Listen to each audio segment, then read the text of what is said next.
gelap, terang. Apa yang menyebabkan lampu ini menyala dan mati? Ya, lampu dapat menyala karena adanya aliran arus listrik. Saat arus listrik mengalir melewati lampu, lampu akan menyala. Sedangkan saat listrik tidak mengalir, lampu akan mati. Simak penjelasan Ustazah mengenai gaya listrik ya.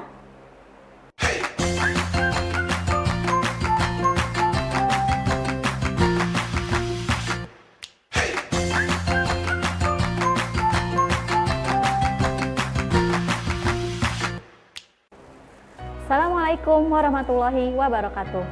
Apa kabar teman-teman? Semoga teman-teman dan ayah bunda dalam keadaan sehat dan selalu semangat. Pekan ini kita masih belajar tentang gaya. Ada gaya listrik, gaya otot, gaya gesek. Nah sekarang kita belajar tentang gaya listrik.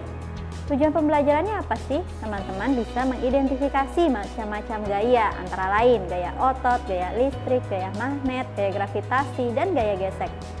Dan mendemonstrasikan manfaat gaya dalam kehidupan sehari-hari. Misalnya gaya otot, gaya listrik, gaya magnet, gaya gravitasi, dan gaya gesekan. Apa sih itu gaya listrik? Gaya listrik adalah gaya yang dialami oleh objek bermuatan yang berada dalam medan listrik.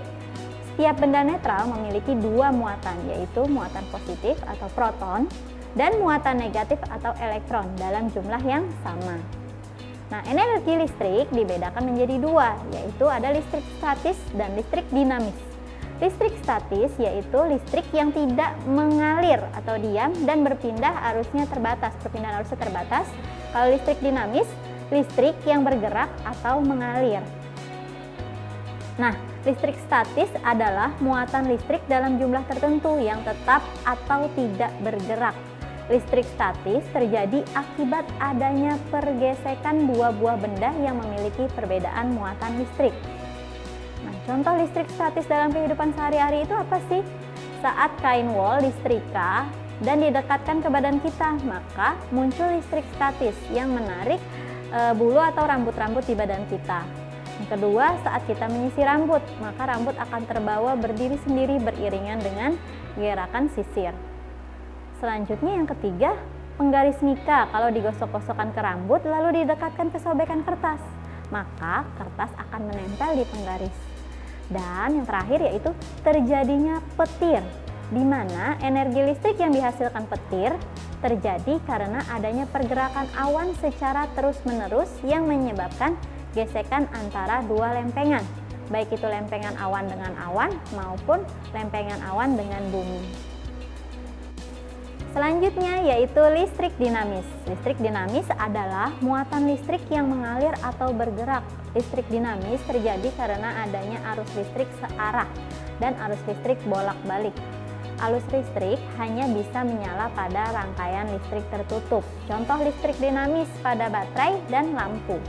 Baterai mempunyai kutub positif dan kutub negatif.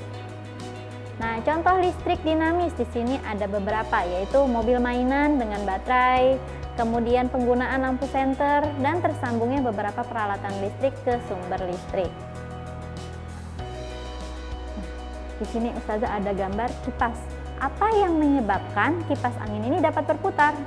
Ya, pada kipas angin bekerja dengan dinamo penggerak yang memanfaatkan energi gerak listrik.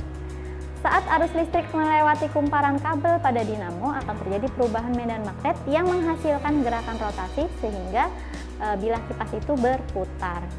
Selanjutnya ada gambar setrika. Apa sih yang menyebabkan setrika menjadi panas? Setrika menjadi panas karena energi listrik pada bagian bawah setrika sebagai konduktor. Ketika listrik menyalurkan energinya dan pada saat itulah bagian bawah setrika ikut panas. Selanjutnya yaitu gambar lemari pendingin atau lemari es.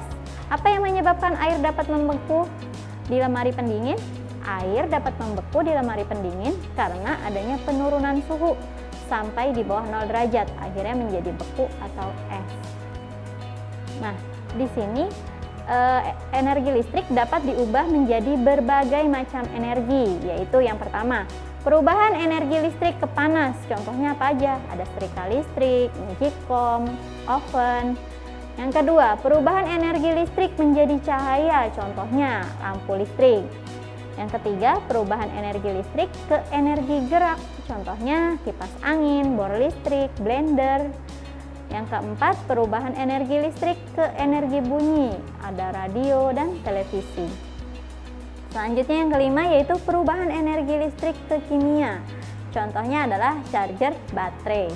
Yang keenam, perubahan energi cahaya menjadi listrik, itu biasanya panel surya.